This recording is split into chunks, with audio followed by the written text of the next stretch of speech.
প্রিয় সহকর্মীবৃন্দ, আসসালামু আলাইকুম।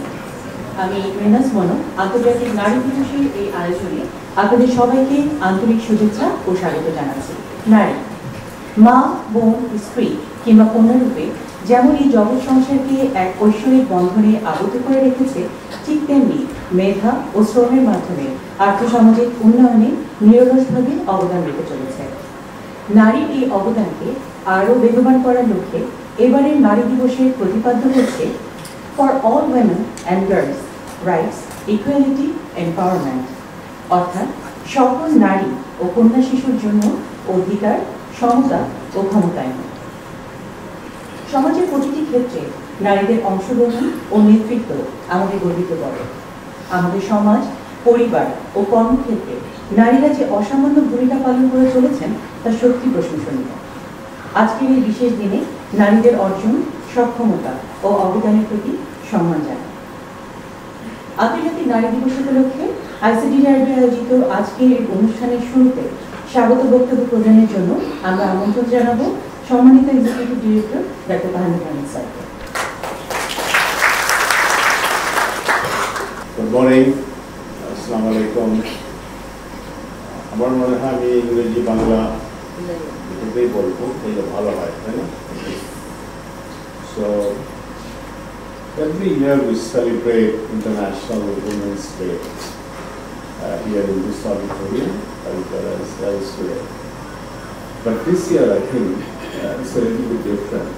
It's unique, I would say. Different in the sense that, the circumstances that we have in the country totally different. And then what we are facing today is also different. Look at what is happening. It's again related to women. There's almost a spate of rape incidents happening in the country.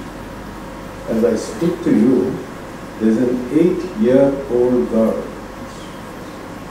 who was raped by her very close relative. She is now struggling for life in the combined military hospital. There are also reports of a 65-year-old man attempting to rape 2 very young girls. And then there are many other incidents that have, surfaced very recently. Suddenly we are seeing that, so many such incidents are happening. Harrowing. When we hear about, people firing at school children in other parts of the world, okay, we become so upset, so angry. There is so much of remorse. And I think what we are seeing today in the form of rape incidents, this is equally remorseful, disgusting. The question is, the country, the society needs to do something. Because why would a 65-year-old man, go on to do this heinous act? He is living in a village of Bangladesh, away from what's happening in the cities. Something must be in the mindset. We don't know, but there is something that we need to fix it, sort it out. Otherwise, why would it happen? I thought that I would just talk. Sorry, আমি ইংরেজিতেই বলে রাখছি। আমার মনে হচ্ছিল যে আমি এই ধর্ষণের ব্যাপারটা আমি বলবো, বিকজ আমাকে গত কয়েকদিন আমার এত খারাপ লাগছিল when I heard and saw all these things. I couldn't believe it that this is happening in our country that has recently been emancipated, if I can use the word. তারা করবে, তারা এটাকে ঠিক করবে, ঠিক করার কিন্তু কারিগর আছে। Look at what has happened in July, in August. School girls, college girls, university students, female students, even mothers আমি আপনাদেরকে বলতে পারি, আমি জানি আমাদের একজন কলিগ, তার মেয়ে এই আন্দোলনে ছিল। মেয়ের সাথে সাথে আমাদের সেই সুনামধন্য কলিগের স্ত্রী, his wife also joined the battle. So they did it. অগ্রভাগে ছিল নারী, অগ্রভাগে ছিল এই যে আমাদের স্কুলে পড়া মেয়েরা, কলেজে পড়া মেয়েরা। তারা এটা করতে পেরেছে বলে আজকে we are on the verge of something. Okay? So কাজে they can do this huge work. I think they can also come up with the protests. Yesterday, আরো ভালো লাগছে দেখে সারা দিন there were protests and voices raised in different parts of the country, not just in Dhaka, but also in the district towns. This, I think, is the silver lining. And you, our colleagues, our female colleagues, you are here. The question is, I think last year also I raised this issue, that this thing, the equality, look at what is the three phrases, the three words here: rights, equality, and empowerment. All these things should be taught at the home, right from childhood. In our custom, in our society, what we do, we try to coach, we try to teach our daughters, you should do this, you should do that. I think it's time that we also teach and coach our sons that look, touching somebody is most inappropriate. কোনো মেয়ের গায়ে হাত দেওয়া যাবে না, এটা একদম বাল্যকাল থেকেই তাকে শেখাতে হবে। আমরা যেটা করি আমাদের মেয়েদের ক্ষেত্রে, আমার মনে হয় এটা আমাদের একদম খুব ভদ্রভাবে, যেভাবে just like a father or a mother talking to this son, আমরা আলাপ করি না, আমরা কথা বলি, we talk about cricket, we talk about whatever it is. I think it's time that we should also talk about these things. We should tell them, our sons, our children, that your sister, she is not your sister alone, she is your peer. She tomar shoma, she is your peer. And if this thing starts from the home, I think this is going to go a long way.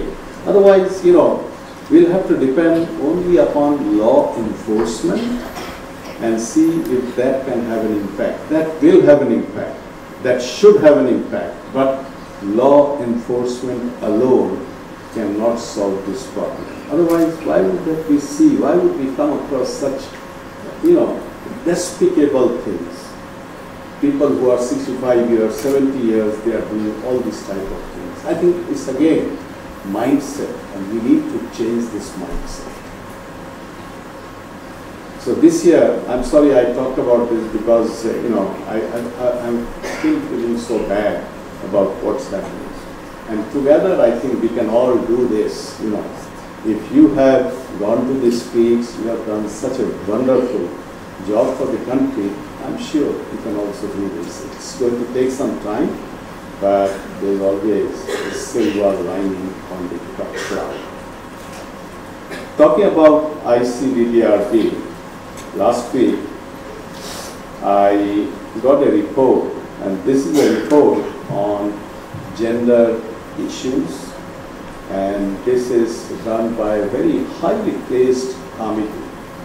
The committee is headed by Professor Sarah Hobbs and Professor Boyce. They do this almost every year, and ICDDRB has been in the report. And since I took over as Executive Director, I thought that no, we should have a proper, a respectful place in the report, in the index. So this has gone over several years, and I was in touch with them. This year, what I found was really very pleasant. The rating of ICDDRB has improved. When I compare with other organizations, I'm talking about gender, gender equality, all these things. When I compared ICDDRB with many organizations we work with, international organizations, I was so happy to see ICDDRB is now more green, much better than many other international organizations. So I think we are doing that. Gradually we are improving ourselves, but there's more to go. Even within the organization, we have to improve ourselves. We have to see that we have more female colleagues at the top, okay?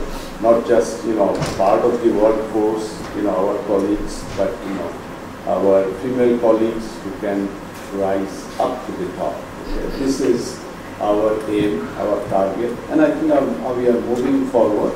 It's going to take time, but I think it's going to happen.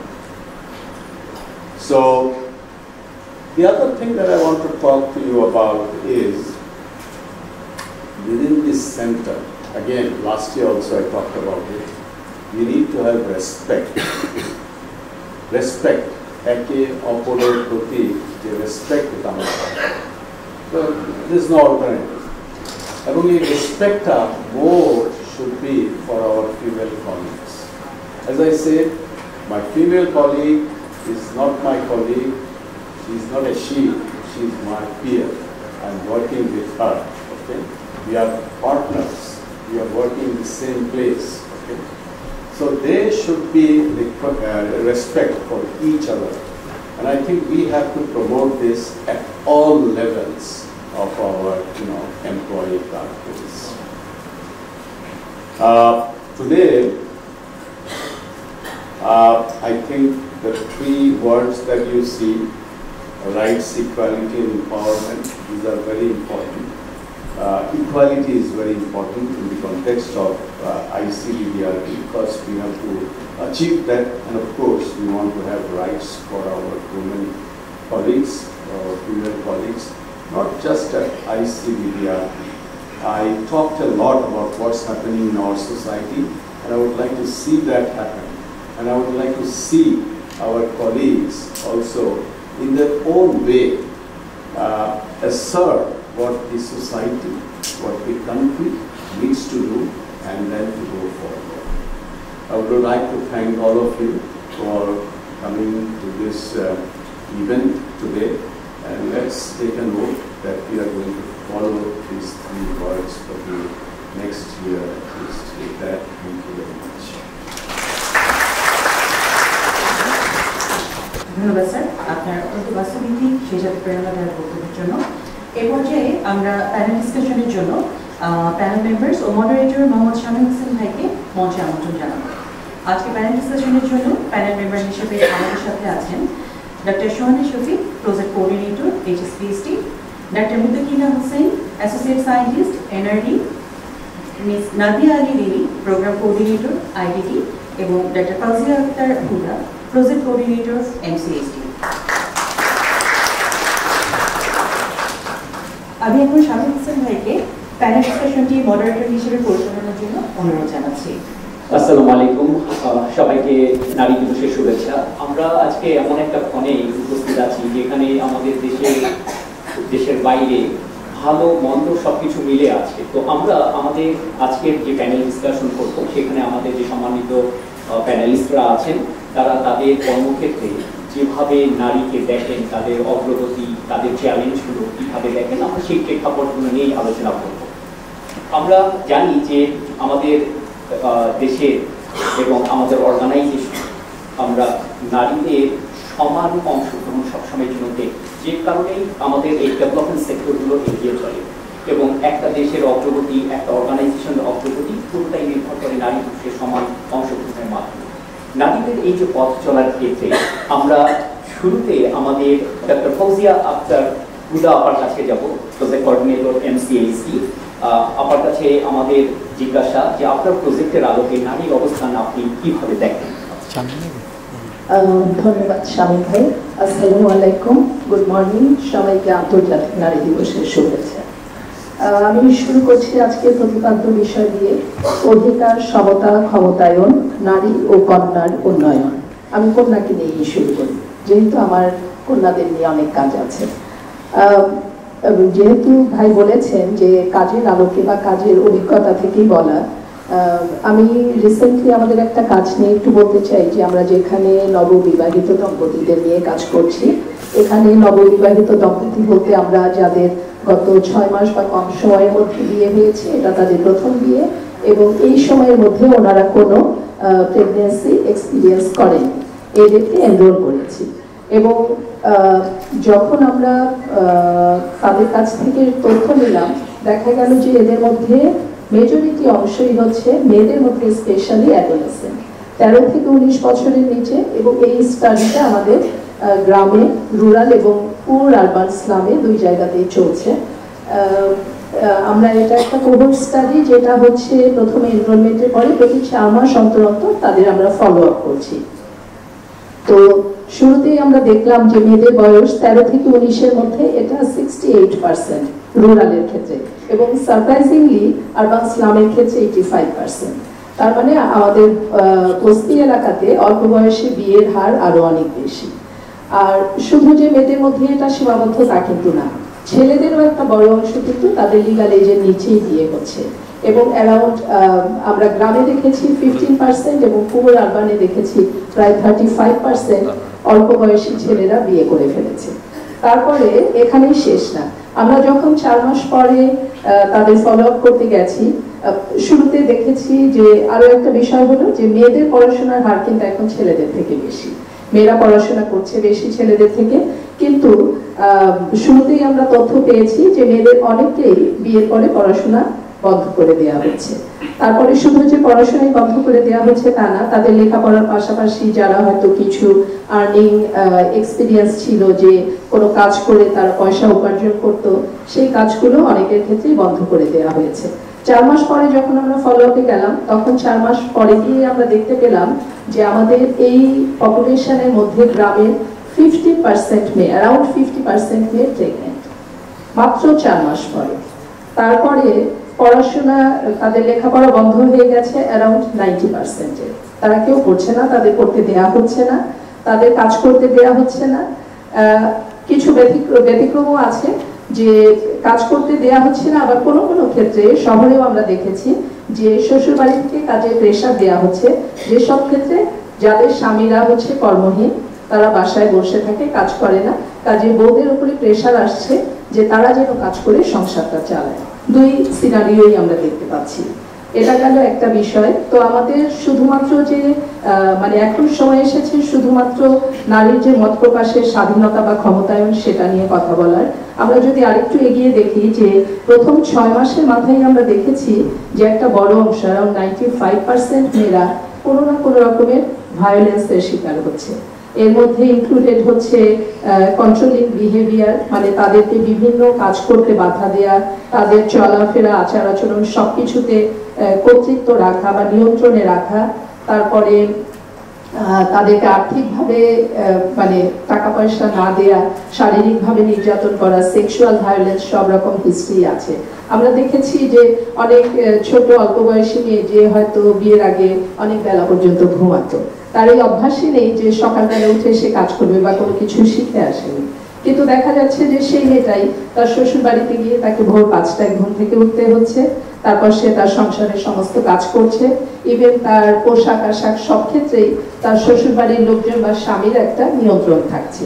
যে আগে হয়তো একটু শখ করে কিছু আধুনিক পোশাক পরতো বা নর্মালি কোনো কাপড় পরতো, এখন তাকে সে তাদের ইচ্ছে মতো বা তাদের কথা মতো তাকে হয়তো পর্দা করতে হচ্ছে, বোরখা পরতে হচ্ছে, বাইরে যাওয়ার ক্ষেত্রে কন্ট্রোলিং, এবং পড়াশোনা বা কাজের ক্ষেত্রে যে বাধাটা আসছে সেটাও অনেক ক্ষেত্রেই দেখা যায় যে যেসব মেয়েরা হয়তো কিছুটা প্রোঅ্যাক্টিভ হয়ে বলেছে যে আমি আমার লেখাপড়া কন্টিনিউ করতে চাই বা কাজ কন্টিনিউ করতে চাই, সেক্ষেত্রে তাদের স্বামীদের বক্তব্য হচ্ছে স্বামী হয়তো তার চেয়ে কম পড়াশোনা জানে, সে মেয়ে যদি তার চেয়ে বেশি শিক্ষিত হয়ে যায় ভবিষ্যতে সে তাকে মানবে না বা বাইরে গিয়ে তার নজরটা বদলে যাবে, অন্য কোনো দিকে তার নজর চলে যাবে।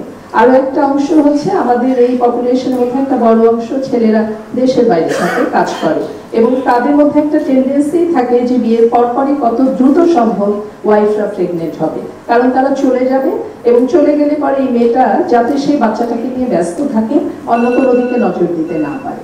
এটাও একটা মানে তাদের মধ্যে এরকম একটা মাইন্ডসেট কাজ করে। কাজে আমার মনে হয় এখন আমাদের সময় এসেছে শুধুমাত্র যে আমরা মেয়েদেরকে আর্থিক ক্ষমতায়ন বা পড়াশোনা শিখিয়ে তারা অনেক বেশি ক্ষমতার অধিকারী হয়ে যাচ্ছে তা না, ওভারঅল আমাদের থট প্রসেস বা সোশ্যাল সিস্টেম এখানে একটা বড় চেঞ্জ আনতে হবে।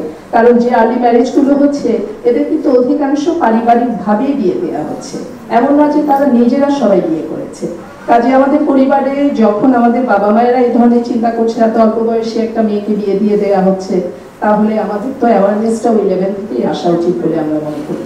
আমাদের অনেক ক্রিটিক্যালি চিন্তা করতে হবে। গদবাধা আমরা যে রিসার্চ করি এর বাইরেও যে এখন আমাদের অ্যাডভোকেসি বা অ্যাডভোকেটের রোলেও কাজ করতে হবে, আমি মনে করি আমাদের এখন ভাবার সময় এসেছে। সবাইকে ধন্যবাদ।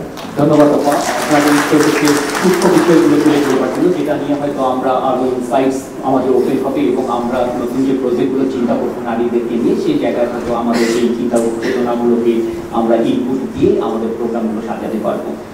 আমরা জানি আইসিডিআরডি মানে আমরা একটা অর্গানাইজেশন যেখানে মোর দ্যান 45% ফিমেল এমপ্লয়ি কাজ করে, যেটা বাংলাদেশের অন্য যে কোনো অর্গানাইজেশন থেকে বেশি।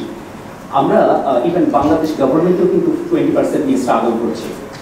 বিভিন্ন মানে গভর্নমেন্টের একটা নির্দেশনাই আছে প্রত্যেকটা অর্গানাইজেশনে 1/3 ফিমেল এমপ্লয়ি কাজ করবে, হোয়ারাজ আমরা এটা অনেক আগেই ওভারকাম করেছি। কিন্তু এটা একটা শুধুমাত্র নিউমেরিক ব্যাপার, এটা হয়তো কোয়ান্টিটিকে মিল করছে। আমাদের হয়তো কাজ করা বা চিন্তা করার সুযোগ আছে আমরা এটাকে কিভাবে কোয়ালিটেটিভ পর্যায়গুলোতে নিয়ে যেতে পারি। আমরা এখন এই বিষয়টা নিয়েই ডক্টর সোহানা শফিক আপার কাছে যাব, প্রজেক্ট কোঅর্ডিনেটর HSPSD। আমরা জানি যে আপনার এই প্রজেক্টেও নারীদের নিয়ে অনেক কাজ করা হচ্ছে। একটু যদি আমাদেরকে বলেন যে এইখানে আপনাদের মানে নারীদের যে চ্যালেঞ্জগুলো আছে, অবদানগুলো আছে এবং কি কি সম্ভাবনাগুলো আপনি দেখেন আপনার এই প্রজেক্টের আলো। ধন্যবাদ শামীম ভাই। আমি সবাইকে প্রথমে আসসালামু আলাইকুম, আন্তর্জাতিক নারী দিবসের শুভেচ্ছা এবং রোজার শুভেচ্ছা জানাতে চাই। আমাদের হেলথ সিস্টেমস এবং পপুলেশন স্ট্যাটিস ডিভিশনে আমাদের মূল উদ্দেশ্য কিন্তু সর্বজনীন স্বাস্থ্য সুরক্ষা, মানে সবাই কোয়ালিটি স্বাস্থ্য সেবা পাবে উইদাউট এনি ফিনান্সিয়াল এক্সপ্লয়টেশন। এটা করার জন্য আমরা মনে করেছি যে উইমেন এবং গার্লস, যারা নারী এবং কন্যা শিশু, তারা কিন্তু বিশেষভাবে পিছিয়ে আছে, এই জন্য তাদের জন্য আলাদা করে নজর দেওয়ার প্রয়োজন আছে। আমাদের একটা গবেষণা রয়েছে যেটাকে আমরা উইমেন রাইটস স্টাডি বলি, যেটা একটা বাংলা নাম আছে, জাগে নারী বা জানা প্রজেক্ট বলে আমরা আমাদের কমিউনিটিতে কাজ করছি। নারী মৈত্রীর সাথে আমরা একটা কোলাবোরেশনের মাধ্যমে কমিউনিটিতে কাজ করছি। আমরা এখানে স্বাস্থ্য শোভন কর্ম পরিবেশ, যেটাকে আমরা ডিসেন্ট ওয়ার্ক করে থাকি, এবং এছাড়াও জেন্ডার বিষয়ে আমরা আমাদের ধ্যান ধারণাগুলো কি, প্রথমে আমরা আসলে কমিউনিটির কাছে গিয়েছি, আমরা নারীদের কাছে গিয়েছি, তাদের সাথে আমরা আলোচনা করে নিডগুলি কি কি সেটা আমরা আইডেন্টিফাই করেছি। কো ক্রিয়েশনের মাধ্যমে একটা ইন্টারভেনশন আমরা একসাথে কো ক্রিয়েশন করেছি, এবং ইন্টারভেনশন অর্গানাইজেশন যেরকম এনজিও তাদের মাধ্যমে এটা একটা ইমপ্লিমেন্ট করতে আসলে শিখেছি। একটা ইমপ্লিমেন্টেশন রিসার্চ এর মাধ্যমে যে কিছু বিষয় উঠে এসেছে, যেরকম আমাদের ফর্মাল এবং ইনফর্মাল সেক্টর, যেটা আসলে আমরা বাংলায় আনুষ্ঠানিক এবং অনানুষ্ঠানিক বললে কঠিন শোনা যেতে পারে, যেরকম যারা গৃহকর্মী, ডেইলি লেবারার, যাদের কোনো কন্ট্রাক্ট নাই চাকরির ক্ষেত্রে বা কাজের ক্ষেত্রে, বা দিন মজুর, তাদের এক ধরনের সমস্যা রয়েছে। আবার যারা কন্ট্রাক্ট নিয়ে কাজ করেন, যেরকম রেডিমেড গার্মেন্ট ওয়ার্কাররা বা বিভিন্ন সার্ভিস সেক্টরে যারা কাজ করেন, এই দুই সেক্টরের ফর্মাল এবং ইনফর্মাল কিছু আলাদা ধরনের আলাদা চ্যালেঞ্জেস রয়েছে। এবং সবার ক্ষেত্রে একটা মেয়েদের ক্ষেত্রে একটা বড় চ্যালেঞ্জ যেটা হলো পেইড এবং আনপেইড কেয়ার। আমরা তো একটা যে কাজের জন্য আমরা কাজ করছি সেটার জন্য তো আমরা আমাদের কিছু ধরনের আমাদের মজুরি পেয়ে থাকি, পারিশ্রমিক পেয়ে থাকি, কিন্তু যখন আমরা ঘরে যাই তখন কিন্তু আরেক ধরনের কাজ আমাদের আছে যেটার জন্য আমাদের কোনো মজুরি বা পারিশ্রমিক নাই। এবং এটা একটা মিসড অপরচুনিটি, এবং এই বিষয়গুলো নিয়ে আসলে অনেক কথা বলার প্রয়োজন আছে। কোভিড-19 বা এরকম সময় আমাদের এই স্টাডিটার একটা মূল লক্ষ্য ছিল যে কোভিড-19 এবং তার রিকভারি পিরিয়ডের সময় আমরা জানি যে এর মধ্যে ইকোনমিক অনেক ধরনের ডাউনটার্ন এসছে, আমাদের এটাকে আমরা পলি ক্রাইসিস বলছি। এই সময়গুলোতে এটা আসলে আমাদের অনেকভাবে এটাকে খবরের মধ্যে পড়েছে যে আমাদের একজন আমাদের গৃহকর্মী উনি বলেছেন যে ওনার খাবারের জন্য উনি ওনাকে দেনা করতে হয়েছিল, যে দেনা এখন বেড়ে 22,000 টাকা হয়েছে, যেটা ওনার পক্ষে আর দেওয়া সম্ভব হচ্ছে না, ফেরত দেওয়া সম্ভব হচ্ছে না। এরকম অনেক কিছু জিনিসই আমাদের আছে, কিন্তু একই সাথে যেরকম আমরা শিখেছি কি কি সমস্যার মধ্যে ওনারা পড়েছেন, আমরা একই সাথে সলিউশন কিভাবে ওনারা এটার এই ধরনের প্রবলেমগুলো সলিউশন করেছেন সেটা সম্পর্কে আমরা জেনেছি। আরেকটা আমাদের স্টাডি থেকে মেন এবং উইমেন, আমরা যেহেতু আমরা দুজনের কাছ থেকে ডেটা কালেকশন করেছি, আমরা বলেছি যে এটা একটা জেন্ডার ট্রান্সফরমেটিভ অ্যাপ্রোচ। আমরা আমাদের যারা ভাইরা আছেন, বাবারা আছেন, তাদেরকে সাথে নিয়ে পরিবর্তনগুলো করতে চাই। এই পরিবর্তনগুলোর সাথে ওনারা ছিলেন, আমরা ডেটাও কালেক্ট করেছি। এই জন্য আমরা কম্পেয়ার করে দেখতে পেরেছি যে কোনো কোনো ক্ষেত্রে আমাদের মেন যারা ভাইয়েরা আছেন তাদের কিছু স্পেসিফিক চ্যালেঞ্জেস আছে, কিন্তু বেশিরভাগ ক্ষেত্রে আমাদের নারীদের কিছু অনেক মাত্রায় এই কোভিড-19টা অনেক মাত্রায় বিশেষ আমাদের চ্যালেঞ্জের মধ্যে ফেলেছে। এছাড়া ফর্মালের তুলনায় ইনফর্মাল সেক্টর বেশি মাত্রায় চলেছে। এখানে একটা জিনিস বিষয় দেখার বিষয় যেটা হলো, আমরা যেটাকে সেক্স ডিসএগ্রিগেটেড যেটা, তাহলে এটা আমাদের আসলে সব ক্ষেত্র থেকে আনার প্রয়োজন রয়েছে। আরেকটা বিষয় হলো কি, আমাদের যখন আমরা ম্যানেজমেন্টের কথা বলবো, আমরা কোভিড-19 বা আমাদের অন্যান্য যে কোনো হেলথ ক্রাইসিসের সময় আমাদের ডেটার প্রয়োজন হয়। তার মধ্যে আসলে অসুবিধাটি বেশি হচ্ছে কোথায় হচ্ছে, সেই বিষয়গুলো নিয়ে আমাদের ডেটা ড্রিভেন ডিসিশন মেকিং বা এভিডেন্স বেসড পলিসি করার জন্য যখন যে পলিসি করা হয়, নীতিমালা করা হয়, সেটা যদি আমরা জেন্ডার লেন্স দিয়ে দেখি, তাহলে আমাদের আসলে প্রত্যেকটা যেটা আমরা যখন আমরা একটা বাজেট তৈরি করি, একটা প্ল্যানিং করি, সবটাই যদি আমরা জেন্ডারের মাধ্যমে করি, এটা একটা সমাধানের দিকে এটা নিয়ে যেতে পারে। তো আমরা আইসিডিডিতে আমরা বলি, আমরা আমাদের অ্যাক্টিভিজম হলো ডেটা দিয়ে, আমরা ডাটা দিয়ে মানুষকে সামনের সামনে ধরে নিয়ে এসে দিই যে আসলে কোথায় সমস্যাটা আছে, এবং এই জন্য evidence inform health policy making এর ক্ষেত্রে এটা অনেক বেশি আমরা জেন্ডার ট্রান্সফরমেটিভ এবং জেন্ডার রেসপন্সিভ ভাবে যেন হয়, সেটা নির্বাচনের একটা কাজের ক্ষেত্র। আমি এটা বলে আপনাদের আমি শেষ করছি, আর সবাইকে অনেক ধন্যবাদ আমাকে সুযোগ দেওয়ার জন্য। ধন্যবাদ। আমরা জানি যে আমাদের দেশের অর্থনৈতিক চাকাটা গার্মেন্টস সেক্টরে প্রায় 30 লক্ষাধিক নারী শ্রমিকের অবদান আছে। পাশাপাশি বিভিন্ন এনজিও থেকে যে মাইক্রো ক্রেডিট প্রোগ্রাম চলছে, সেখানেও কিন্তু লোন দেওয়া হয় মূলত নারীদেরকে। এইভাবে ক্ষমতায়ন করার চেষ্টা করা হচ্ছে, কিন্তু মানে আমাদের আজকের যে থিম আছে রাইটস, ইকুয়ালিটি, এমপাওয়ারমেন্ট, এই জায়গাগুলোতে কিন্তু আমাদের অনেক কাজ করার সুযোগ আছে। আমরা যদি একটু আমাদের অর্গানাইজেশনের দিকে তাকাই, তাহলে আমরা সায়েন্স করি, রিসার্চ করি। আমরা আমাদের মানে এই অর্গানাইজেশনে আমাদের সামনে ফেরদৌসী কাজী আপা আছেন, মানে নারী পথিকৃৎ হিসেবে, সায়েন্টিস্ট হিসেবে তিনি যে অবদান রেখেছেন, এটা আমরা অনেক সময় বলি যে দোকান যেমন একটা সাইনবোর্ড দেখে চিনি, আমাদের সাইনবোর্ড হচ্ছেন ফেরদৌসী কাজী আপা, বিশেষ করে নারীদের ক্ষেত্রে, মানে তাকে দেখে উদ্বুদ্ধ হন। এর পাশাপাশি আমাদের সাইরা বানু আপা আছেন, কামরুন নাহার আপা আছেন, আলিয়া নাহিদ আপা আছেন, আরো প্রমিসিং আরো অনেকেই আছেন যারা হয়তো আগামী দিনগুলোতে আমাদের এই অর্গানাইজেশনকে নেতৃত্ব দেবে। আমরা আমাদের এই সায়েন্সের ক্ষেত্রে আমরা ডক্টর মুক্তাকিনা আপার কাছে যাবো, অ্যাসোসিয়েট সায়েন্টিস্ট এনআরডি। আপা, আইসিডিডিআরবি যেহেতু খুব রেয়ার কিছু প্ল্যাটফর্মের একটা, যেখানে নারীরা সায়েন্স এবং রিসার্চ করবার সুযোগ পাচ্ছে, একটুখানি আপনার এই যাত্রাটা কেমন এবং কিভাবে দেখছেন নারীদের অবদান এই অর্গানাইজেশনে, একটু বলবেন। আসসালামু আলাইকুম সবাইকে। আমি আসলে খুব সৌভাগ্যবান যে এরকম একটা আন্তর্জাতিক নারী দিবসে আপনাদের সঙ্গে কথা বলার সুযোগ হচ্ছে, এবং স্বামী ভাইকে ধন্যবাদ, একটা ইম্পর্টেন্ট টপিক আসলে আমাকে বলেছেন ডিসকাশন করার জন্য। তো আমার মনে হয় যে প্রথম যদি আমি চিন্তা করি যে বিজ্ঞানী হিসেবে নারীদের অবস্থান কেমন সমাজে বা বৈশ্বে, আমি গতকাল একটা দেখছিলাম, আপনারা কেউ খেয়াল করেছেন কিনা, যে গুগল ডুডল আসে বিভিন্ন দিবসে, ওরা বিভিন্ন ছবি বিভিন্ন মেসেজ সহ দেয়। তো সেখানে ওরা স্টেম, যেটাকে বলে science, technology, engineering and mathematics, এটাকে শর্ট ভার্সনে বলে স্টেম, মানে হচ্ছে বিজ্ঞান, প্রযুক্তি, প্রকৌশল এবং গণিত। এবং সেখানে দেখা যায় যে সারা বিশ্বে মাত্র 29% নারী, তার মানে 1/3-এরও কম এই স্টেমে অংশগ্রহণ করে। তো সেই হিসেবে আমি যদি আইসিডিডিআরবি-কে দেখি, তাহলে আমি যে মাত্রই স্বামী ভাই বলেন যে আমরা 45%, সেটা একটা গর্বের জায়গা, যে কারণে আমরাও হয়তো অনেকেই যখন আরো অল্প বয়সে ছিলাম আইসিডিডিআরবি-কে বেছে নিয়েছিলাম ক্যারিয়ার পাথ হিসেবে। এর আরো একটা বড় কারণ হচ্ছে যে এখানে যে শুধু আমরা কাজের সুযোগ পেয়েছি তা না, এখানে শেখারও সুযোগ পেয়েছি। একটা বড় আরো একটা বড় হচ্ছে নিরাপত্তার জায়গা, যেখানে আমরা রাত 10টা, 11টা, 12টা পর্যন্ত কাজ করি। জুলাই আগস্ট মাসে যখন আমাদের দেশে একটা আনরেস্ট হয়েছিল, অনেক সময় রাস্তা বন্ধ ছিল, আমরা এরকমও হয়েছে যে অনেকে রাত্রে এখানে থেকেও গেছি, যে চিন্তা করেছি যে this is the best safer place than going to home. তো এই কারণে আমরা অনেকেই আছে যে আমরা হয়তো অনেক বড় অপরচুনিটি বাইরে পেয়েও আমরা যখন চিন্তা করেছি যে দেশীয় প্রতিষ্ঠান একটা গর্বের জায়গা এবং এখানে আমি নারী হিসেবে খুব স্বচ্ছন্দের সাথে কাজ করতে পারি, সেই জিনিসগুলো আসলে আমাদের অনেকটা মায়ের বাঁধনে ধরে রেখেছে বলতে পারবো, যারা আমরা কয়েক দশক ধরে এখানে কাজ করছি। তো এই পথ চলাটা আসলে আমারও প্রায় অলমোস্ট 1.5 দশক হতে চললো। সেখানে আমি আসলে এখান থেকে অনেক কিছু শিখতে পেরেছি, অনেক কিছু এখনো শেখার চেষ্টা করছি, বিভিন্ন সুযোগও পেয়েছি। একটা ছোট্ট এক্সাম্পল যদি আমি নিজের ক্ষেত্রে দিই, যে আমি একটা স্যান্ডউইচ পিএইচডি সুযোগ পেয়েছি। এটা আমি এখান থেকে আইসিডিডিআর কারণে আমি মনে করি যে এই সুযোগটা আমার হয়েছে, যেখানে আমাকে ঘর সংসার রেখে আমার চাকরি রেখে আমি লেখাপড়াটা করতে পারছি।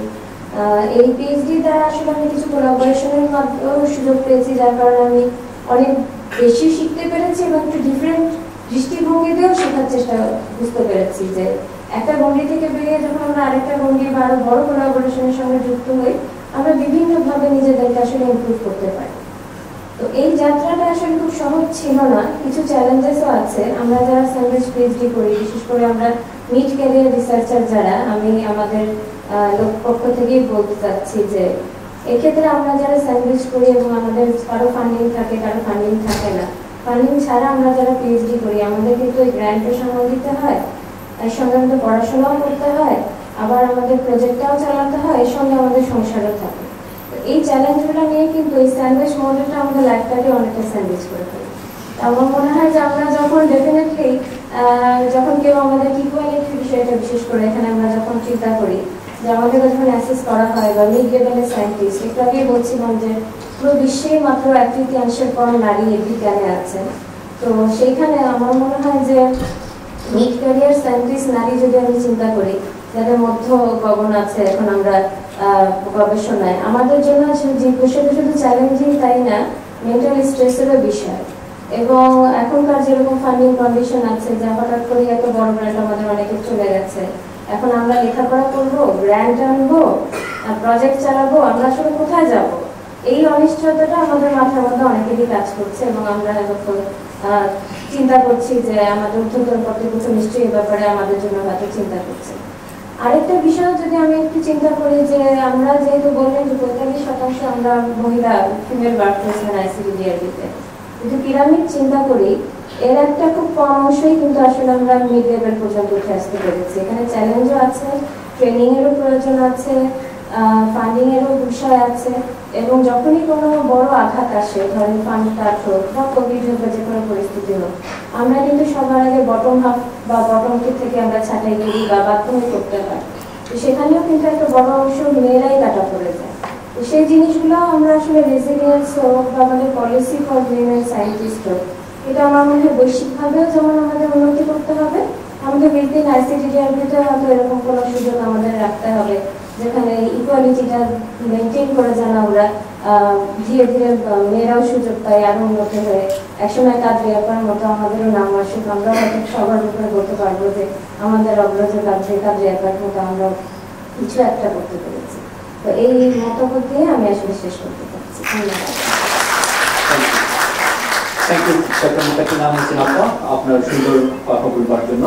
আমরা এখন যাব নাদিয়া রিমি আপার কাছে, programme coordinator and associate scientist IDB. আমরা মানে আপার কাছে যে প্রশ্নটা নিয়ে যাব সেটা হচ্ছে যে আইসিডিডিআরবিতে আমরা তো কলিগ হিসেবে আছি, আমাদের এখানে একরকম পরিচিতি, আমরা কারো হয়তো সুপারভাইজার কারো হয়তো সুপারভাইজি এরকম একটা সম্পর্ক। পাশাপাশি এর বাইরেও আমাদের যখন অফিস আওয়ার শেষ হয়ে যায় বাসায় যাই তখন আমাদের বাসার মানে হয় বাবা মা হাজব্যান্ড ওয়াইফ এরকম আমাদের পরিচয়গুলো হয়ে যায়। আবার আমরা যখন মানে সোশ্যাল লাইফ লিড করি তখন আমাদের আত্মীয় স্বজন আছে, তারপর বাইরে আমাদের পরিচিতি এক একজনের কাছে এক এক রকম করে থাকে। এই যে সব কিছু মিলিয়ে আপা একটুখানি আমাদের বলেন নারীর মানে প্রত্যেকটা ক্ষেত্রে চ্যালেঞ্জ অর্গানাইজেশনের বাইরে যে চ্যালেঞ্জগুলো আছে এবং কি কি অপরচুনিটিগুলো আছে যেটা নিয়ে আমরা একটু চিন্তা করতে পারি। ধন্যবাদ আমাকে কথা বলার সুযোগ দেওয়ার জন্য। সবাইকে শুভেচ্ছা এবং শুভ সকাল। আমি শুরুতেই শুরু করবো আসলে চ্যালেঞ্জ সব ক্ষেত্রেই আমরা ফেস করি, কিন্তু আইসিডিডিআরবির ক্ষেত্রে আমি বলবো যে আইসিডিডিআরবিকে আমি মনে করি বাংলাদেশের একটি অন্যতম বা শীর্ষস্থানীয় নারী বান্ধব প্রতিষ্ঠান হিসেবে। এই কারণে যেটা অনেক কিছু অলরেডি মুতাকিনা আপা বলে ফেলেছেন যে এখানে নিরাপত্তা ব্যবস্থা, যেই নীতিমালাগুলো আছে, ক্রেশের সুবিধা এবং সবকিছুই, ট্রান্সপোর্টেশন, বিভিন্ন ধরনের মেটার্নিটি, 6 মাসের একটা মেটার্নিটি লিভ এবং সবকিছু মিলিয়ে আইসিটি যে ফেসিলিটিগুলো দিচ্ছে, সেক্ষেত্রে নারী হিসেবে আমার কাছেও মনে হয়েছে যে পাশ করে বেরিয়ে আসার পরে যে আমি জয়েন করেছি এবং এখন পর্যন্ত এটাই আমার একমাত্র প্রথম এবং একমাত্র জব, ফর্মাল জব, এবং সেখানে আমারও বের হয়ে যেতে ইচ্ছা করেনি এবং কখনো রাত 3টাও বেরিয়েছে এখান থেকে বের হতে এবং আমি কখনো আনসেফ ফিল করিনি এখানে। তো এত কিছুর পরেও আমরা সত্যি কথা বলতে যে এখনো নারী কিছু প্রতি এই এত সেফেস্ট প্রতিষ্ঠানেও কিছু প্রতিকূলতার সম্মুখীন আমরা হচ্ছি। কিভাবে হচ্ছি বা কেন হচ্ছে এগুলো নিয়ে কিছু কথা বলতে চাই। প্রথমতই আমরা যেমন দেখতে পাই একটা মেটার্নিটি লিভ নিয়ে আমি কথা বললাম, যে মেটার্নিটি লিভ আছে এবং পলিসি আছে, সবকিছুই আছে, তারপরেও কেন যেন একজন প্রেগনেন্ট মেয়ের জন্য অনেক সময় ফান্ডিং স্ট্রিমটা শুকিয়ে আসে, তারা যেই কম্পোনেন্টে আছে বা যেই প্রজেক্টে আছে, কেন যেন ওই জায়গার কন্ট্রাক্টটা এক্সটেনশন হয়ে যায় বা আর কন্ট্রাক্টটা কন্টিনিউ করা যায় না। তো আমাদের নিজেদের যার যার জায়গা থেকেও আমাদের সেক্সুয়াল, এই প্রতি বছরই আমাদের যখন কোড অফ কন্ডাক্টের ট্রেনিং হয় এবং যখন আমরা একটা কোনো প্যানেল হিসেবে কোনো কেসের ইনভেস্টিগেশন করি, তখন যে কেসগুলো সামনে আসে সেক্সুয়াল ভায়োলেন্স, এত সুন্দর একটা অর্গানাইজেশন এবং এরকম জায়গাতেও একটু শঙ্কিত হতে হয় আসলে এইটা ভেবে যে এখানে শুধু ভার্বাল অ্যাবিউজ না, ইভেন ফিজিক্যাল অ্যাবিউজের ঘটনাগুলো ঘটছে এরকম একটা অর্গানাইজেশনেও। এবং আমরা মানে ফিল্ড লেভেলের কথা যদি বাদ দিই, অর্গানাইজেশনের ভেতরেও যে ঘটনাগুলো, এই প্রেমাইসেও যে ঘটনাগুলো ঘটছে, সেটা নিয়েও আসলে একটু চিন্তা করার ব্যাপার তৈরি হচ্ছে। এখানে আমি 3টা বিষয়ের উপর একটু কথা বলতে চাই। যার প্রথমটাই হচ্ছে অ্যাওয়ারনেস, যেটা মানে আমরা কি আসলে কতটা অ্যাওয়্যার জেন্ডার ইস্যুগুলো নিয়ে বা সেক্সুয়াল রাইটস গুলো নিয়ে, পার্টিকুলারলি ইভেন মানে আমাদের লেভেলেও অনেক ক্ষেত্রে আমরা কতটা অ্যাওয়্যার এবং সেন্সিটিভ। ফিল্ড লেভেলে যারা আছেন, যারা অনেকেই জুনিয়র লেভেলে আছেন বা মহিলারা আছেন, যারা যথেষ্ট নিজেদেরকে এম্পাওয়ার মনে করেন না বা ইভেন এটাও হয়তো বা জানেন না যে তাদের রাইটসটা কি বা কোথায় যাবে তারা বলতে, কার কাছে যাবে এবং কিভাবে বলবে, এবং অনেক সময় এটাও জানেন না যে কোনটা অ্যাবিউজ, কোনটা হ্যারাসমেন্ট। তো সেই জায়গা থেকে আমাদের বোধহয় অ্যাওয়ারনেস রেজিং এর জায়গায় অনেকটাই আজকাল বোধহয় ট্রেনিংটাও হচ্ছে কিনা আমি জানি না জেন্ডারের জায়গা থেকে। আমার সাথে একজন ফিমেল এমপ্লয় কলিগ কাজ করছেন, উনি জানালেন যে উনি এখন পর্যন্ত জয়েন করার পরে জেন্ডার ট্রেনিং পাননি। তো বোধহয় কিছু অ্যাওয়ারনেস রেজিং এর জায়গাটারও জোরদার করার দরকার আছে। এবার আমি বলবো একটু রেসপন্সিবিলিটির জায়গাটা। একা HR এর কয়েকজন কয়েক স্টাফের ক্ষেত্রে আসলে এতগুলো হাজার বেশ 5,000-এর উপরে এমপ্লয়ি আমরা বিভিন্ন মানে সারা বাংলাদেশে কাজ করছি। এতজনের সেফটি সিকিউরিটি কতটা এনশিওর করা সম্ভব, সেই জায়গা থেকে আমরা কি নিজেদের যার যার জায়গা থেকে রেসপন্সিবিলিটিটা পালন করছি। বিভিন্ন কোড অফ কন্ডাক্টের কেসের ক্ষেত্রে আমরা দেখতে পাই মাঝে মাঝে যে যারা সুপারভাইজার আছেন, যিনি অ্যাবিউজার বা যাকে মানে অ্যাকিউজ করা হচ্ছে, তার ক্ষেত্রে বেশ দায়সারা একটা আমরা রোল দেখতে পাই যে তাদের ক্ষেত্রে আমরা নিজেদের দায়িত্বটা নিচ্ছি না, যে দোষ করেছে সে শাস্তি পাক, এটা তার ব্যাপার, তার মানসিকতা। কিন্তু এখানে আমরা আমাদের জায়গা থেকে আমাদের রোলটা কি জানি কিনা এবং আমরা নিজেদের রোলটাও পালন করছি কিনা সেটা একটু ভেবে দেখা দরকার আছে। তারপরে আরো আসি যে আমাদের 3 নম্বরে বলবো যেটা হুইসল ব্লোয়িং পলিসি, এটা আছে, এটা সবসময় ছিল। তো পলিসির জায়গাতেই আছে, কিন্তু আসলে কতটা ইমপ্লিমেন্টেশন হচ্ছে, আমরা কতটা কনফিডেন্ট এই পলিসিটা নিয়ে, আমরা কি আসলে কেন দেখেও অনেক সময় চুপ থাকছি বা বলছি না। কারণ মেয়েরা যেটা হচ্ছে সাধারণত নারীদের সাথে যেটা হয় যে একেবারে দেয়ালে পিছ না থেকে গেলে আমরা কিন্তু খুব স্বচ্ছন্দ বোধ করি না যে এসব নিয়ে কথা বলবো। তো যেই কেসগুলো আমরা পাচ্ছি সেগুলো কিন্তু একেবারে এক্সট্রিম লেভেলে যখন ঘটনাটা চলে যাচ্ছে, সে আর সহ্য করতে পারছে না, হয়তো বা সেগুলোই আমাদের কাছে আসছে। তাহলে আসলে কতগুলো না বলার কথা রয়ে গেছে এই অফিসে এবং এই অফিসের বাইরে যে ফিল্ডে বিভিন্ন দূরান্তে আমাদের যে ফিল্ডে কাজগুলো চলছে সেই জায়গায়। তো আমরা কি সেখানে আসলে এই কনফিডেন্সটা পাচ্ছি যে আমি হুইসল ব্লো করলে আমার জব সিকিউর থাকবে এবং আমি এটা এফেক্টেড হব না। সেই জায়গা থেকে কতটা কনফিডেন্ট আমি যে আমি এটা করবো। অনেক সময় আমরা হয়তো বা এই বিশ্বাসটা পাই না বা এই আস্থাটা রাখতে পারি না, সেখানেও বোধহয় আমাদের আরো কিছু করার আছে, কিভাবে আমরা এটা করতে পারি। এবার আমি বলবো সর্বোপরি যিনি পিআই আছেন বা যিনি ম্যানেজারিয়াল লেভেলে আছেন, তাদের জায়গা থেকে কিছু অ্যাডিশনাল দায়িত্ব কিন্তু রয়েই যায়, যে আমরা কি যথেষ্ট কেয়ারফুলি দেখছি কিনা যে যেই নারীটা ফিল্ড লেভেলে কাজ করছে সে কি যথেষ্ট কন্ডিসিভ এনভায়রনমেন্ট পাচ্ছে কিনা, সে কি অ্যাওয়্যার কিনা, সে জানে কিনা তার রাইট সম্পর্কে, কোথায় আসছে, কিভাবে। ইভেন একটা ভেহিকল রেকুইজিশনও আমি যখন দিচ্ছি তখন কি আমি সেটা যথেষ্ট তার জন্য সেন্সিটিভ নারী বান্ধব হিসাবে দিচ্ছি কিনা।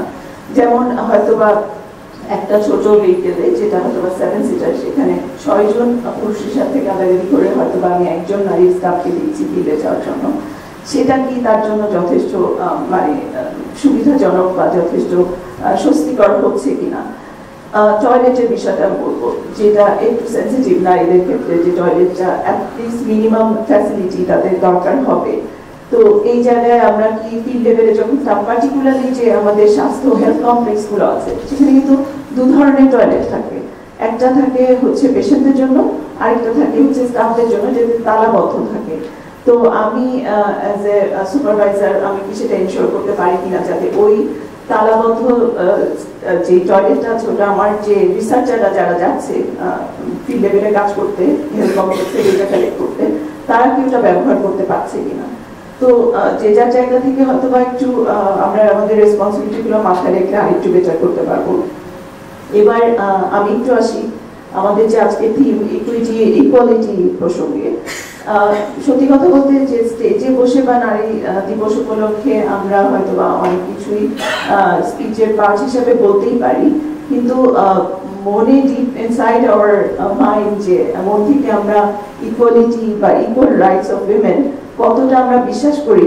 পুরুষরা তো একটু দেরিতে কথা বলি পুরুষদের নিয়ে, নারীরাই কিন্তু অনেক সময় করি না আমরা, এবং সেই জায়গা থেকে কিছু স্টিরিওটাইপ ধারণা আমাদের সেগুলোকে রিমাইন্ড করিয়ে দেয়। যেমন আমাদের অনেক সময় এরকম কিছু শুনতে হয় যে হ্যাঁ তুমি তো সুন্দর সুন্দর আছো, একটু যে ইউএকে ম্যানেজ করো ডেটা কালেকশনের জন্য বা কোনো কিছুর জন্য, একটু টাইমের জন্য।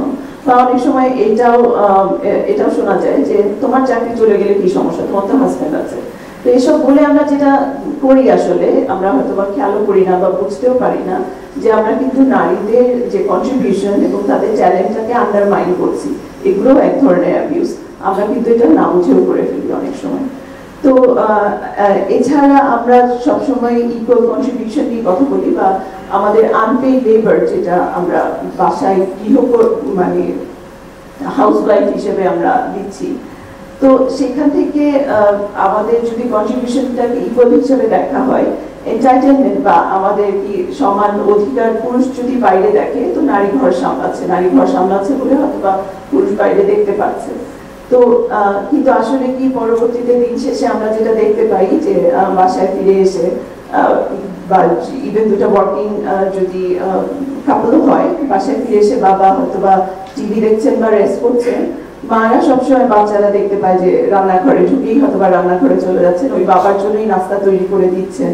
তো এরকম একটা সিচুয়েশনে যে পরের জেনারেশন কি নিয়ে আসলে কোন চিন্তাগুলা শিখবে বা কি আমরা কি ইভেন এই অর্গানাইজেশন থেকেও আমরা যারা বাবা মারা আছি তারা কি এক্সাম্পল সেট করছি পরের জেনারেশনের জন্য, সেটাও একটু বোধহয় ভাবার দরকার আছে। তো সেই জায়গা থেকে এই যে আমরা ইকুয়াল কন্ট্রিবিউশন নিয়ে কথা বলে আসছি, ইকুয়াল রাইটস নিয়ে কথা বলে আসছি, আমরা কন্ট্রিবিউট করছি ইকুয়ালি বা আমরা ঘরে করছি দেখে বাইরে পুরুষরা কাজ করছি, কিন্তু পুরুষের আর্নিং এ কি আমাদের ইকুয়াল আসলে এন্টারটেনমেন্ট আছে, আমাদের কি জয়েন্ট সেভিংস অ্যাকাউন্ট আছে যখন আমি হাউসওয়াইফ এবং আমার হাজব্যান্ড আর্ন করছে বিকজ আমি ঘর সামলাচ্ছি। তো এগুলা একটু বোঝার ব্যাপার আছে যে আমরা কি সেই জায়গাগুলো এনশিওর করতে পারি কিনা।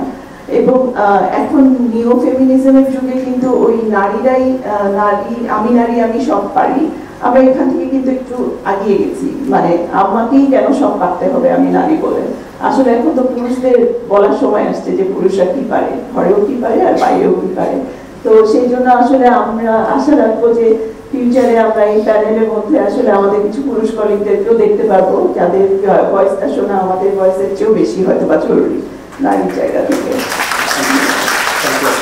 আমি সরি আমার কথা এখনো শেষ হয় না, আমাকে যদি একটু অ্যালাউ করেন আর কি।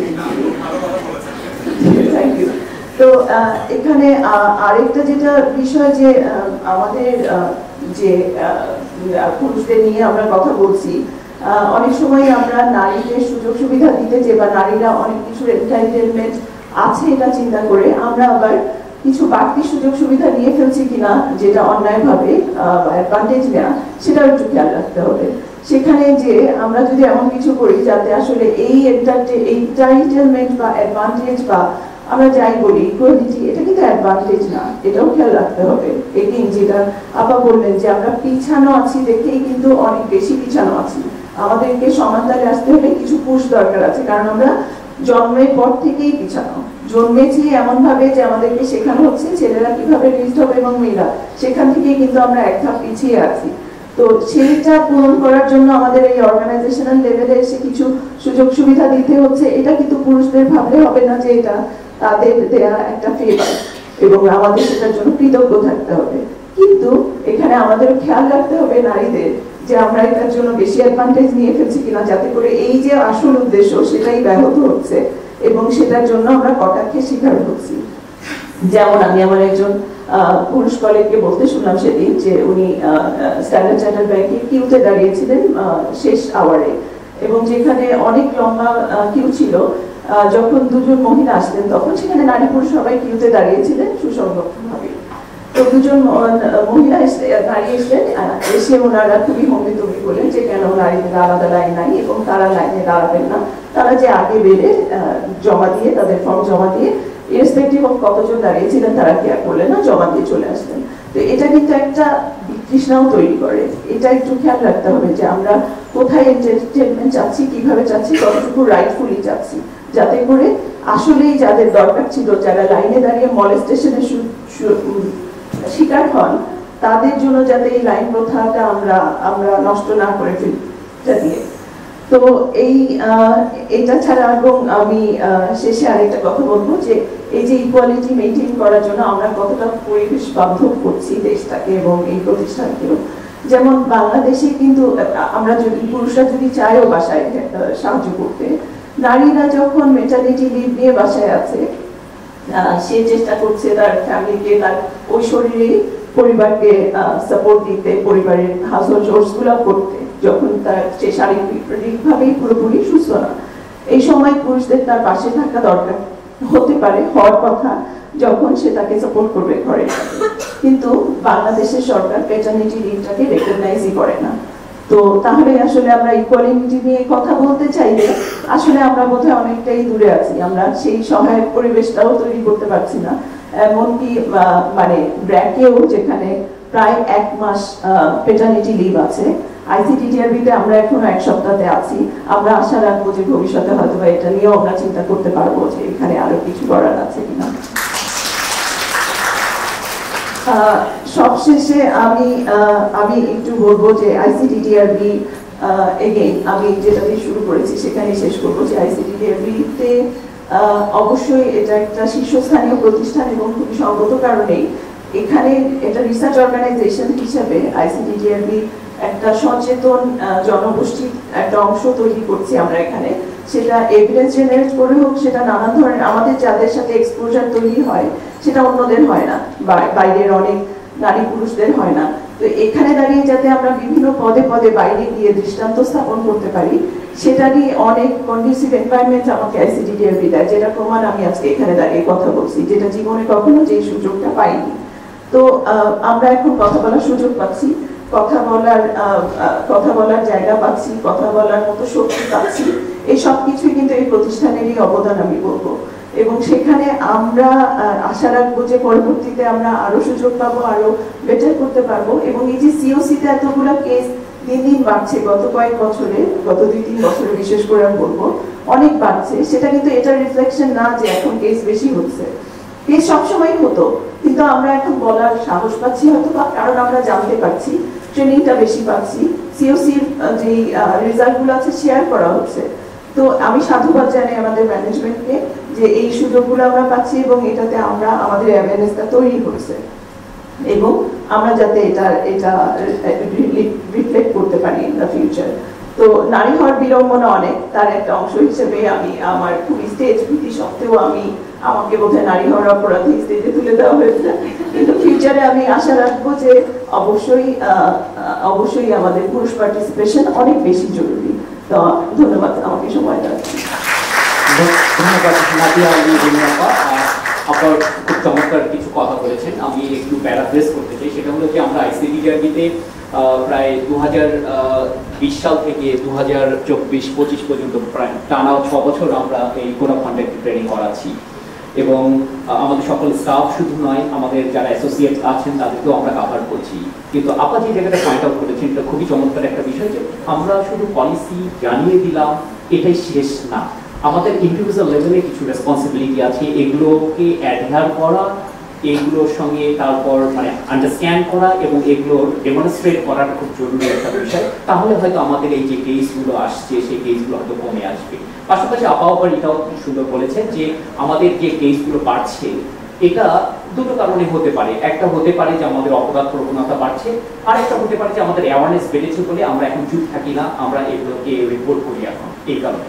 এনিওয়ে, মানে যেটাই হোক না কেন, আমাদের তো একটা অর্গানাইজেশনের জিরো টলারেন্স প্রিন্সিপাল আছে। আমরা চাই যে এটা আমাদের শূন্য মাত্রায় থাকে। এই জন্য আমাদের নারী পুরুষ সকলকে মানে স্টাফদের, আমরা যে পজিশনেই কাজ করি না কেন, যে ডিভিশনেই কাজ করি না কেন, আমাদের প্রত্যেকের এই রেসপন্সিবিলিটিটা নিতে হবে। তাহলেই দেখা যাবে যে আমরা এই জিরো টলারেন্স প্রিন্সিপালটাকে স্টাবলিশ করতে পারবো।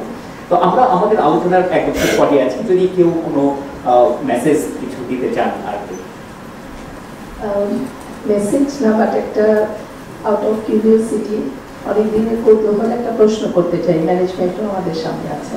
সেটা হচ্ছে আমরা যখন ঢুকি আমাদের অফিসের ভেতরে কিউআর কোড আগে স্ক্যান করে আমরা ঢুকতাম, তখন ওখানে দুটো টার্মিনোলজি আসছে, একটা হচ্ছে অ্যাক্সেস গ্র্যান্টেড আর একটা অ্যাক্সেস ডিনাইড। তো অ্যাক্সেস গ্র্যান্টেডটা আমরা মেল ভয়েসে শুনি সফটলি, অ্যাক্সেস ডিনাইডটা শুনি একটা ফিমেল ভয়েসে চিৎকার করে বলে ওঠে, এবং এরা সবাই তখন আমরা ঘুরে তাকাই যে কে এই অপরাধী, এটা কেন? ধন্যবাদ। এটা নিয়ে হয়তো আমাদের চিন্তার সুযোগ আছে। আর কিছু বলবেন? অনেক ধন্যবাদ। ছোট্ট একটা কথা, যে আমরা যারা রাইটস হোল্ডার এবং যারা ডিউটি বিয়ারার, আমরা প্রত্যেকেই এক এক জায়গায় রাইটস হোল্ডার, এক জায়গায় ডিউটি বিয়ারার। আমরা নিজেদের দিকে রিফ্লেকশনটা আমরা যদি করি, আমি মনে করি আমরা আমাদের বাংলাদেশ শুধু না, মানে নট অনলি আমাদের আইসিটি ডিউটি, সারা দেশে আমরা যে বৈষম্যহীনতার কথা বলছি এটা সব জায়গায় দেখতে পাবো। ধন্যবাদ আপনাদের সবাইকে। আমি আবার একটু সময় নিলাম, যদিও আমাদের এক্সিকিউটিভ ডিরেক্টর অলরেডি বলে ফেলেছেন। গত সপ্তাহে আমরা নিউজ দেখলাম, যেটা মিডিয়াতে, সেটা হচ্ছে একটা ওড়নাকাণ্ড নিয়ে ঢাকা বিশ্ববিদ্যালয়ের অনেক বড় কিছু ঘটনা ঘটে গেছে। এটা আমরা বোধহয় সবাই মোরালেস জানি। তারপর দুদিন আগে আবার যখন দেখলাম যে 8 বছরের কেসটার কথা তাহমিদ ভাই বললেন, তখন আসলে একটু চিন্তিত হয়ে গেলাম, যে বোধহয় ভাবলাম যে ওই 8 বছরের মেয়েটার বোধহয় ওড়নাটা জায়গা মতো ছিল না। তো একটু বোধহয় চিন্তার ব্যাপার, আসলে আমরা কিভাবে দেখতে চাই বিষয়গুলোকে। আর পার্টিকুলারলি এখন যখন খুবই ক্রান্তিকাল যাচ্ছে মেয়েদের প্রতি সহিংসতা নিয়ে, সবকিছু নিয়ে, মেয়েরা কিভাবে কথা বলবে, কিভাবে হাঁটবে, কি পোশাক পরবে এবং কতটা রাইটস তাদের আছে। তো অনেকই গুরুত্বপূর্ণ এই ক্রান্তিকালটা, আমরা যাতে এটার সুবিধাটাও নেই, যাতে এখান থেকে আমরা কিছু দিক নির্দেশনা তৈরি করতে পারি আমাদের অর্গানাইজেশনের জায়গা থেকেও। Thank you. ধন্যবাদ। আমরা আশা রাখছি যে আমাদের প্যানেলিস্ট যারা ছিলেন তাদের যে সুচিন্তিত মতামতগুলো, তাদের যে অবজারভেশন, তাদের যে ফাইন্ডিংসগুলো আছে, এটা আমরা যারা শুনলাম, আমরা হয়তো এই ব্যাপারগুলো নিয়ে আরেকটু ভাববো এবং কীভাবে আমরা আমাদের নিজ নিজ অবস্থান থেকে এগুলোকে নতুনভাবে আমরা আমাদের কর্মক্ষেত্রে প্রয়োগ করতে পারি, সেইটা একটা সুযোগ হয়তো তৈরি হয়ে গেছে। আমরা আপনাদেরকে অসংখ্য ধন্যবাদ জানাচ্ছি এবং অডিয়েন্সে যারা ছিলেন ধৈর্য সহকারে আমাদের কথা শুনবার জন্য আপনাদেরকেও অনেক কৃতজ্ঞতা প্রকাশ করছি। আল্লাহ হাফেজ। সকল প্যানেল মেম্বার এবং মডারেটর মোহাম্মদ শামীম হোসেনকে ধন্যবাদ জানাচ্ছি চমৎকারভাবে আলোচনা কমিটি পরিচালনার জন্য। আমরা অনুষ্ঠানের শেষ পর্যায়ে doctor Mohammad Mosharraf Hossain, acting director, human resource তাকে অনুরোধ করব সমাপনী বক্তব্য প্রদানের মাধ্যমে অনুষ্ঠানের সমাপ্তি ঘোষণা করবার জন্য। ধন্যবাদ সবাইকে আসার জন্য। This is one of the very few occasions that house was full. So it was our commitment towards the gender and equality. তো আজকে যে আলোচনা হয়েছেন, তামিম ভাই আপনি বলেছেন অনেক হতাশার কথা, কিন্তু অনেক সম্ভাবনাও আছে, আমাদের অনেক ভালো কিছু আছে, তবে ইদানিং একটু বেড়ে গেছে। আজকে সকালে দেখলাম একজন স্কুল টিচার মানে স্কুল বন্ধ তাকে ডেকে নিয়ে বের করেছেন। সো এই জাতীয় সমস্যাও মানে জাস্ট মর্নিং নিউজে দেখলাম। তো এগুলি তো কষ্টকর।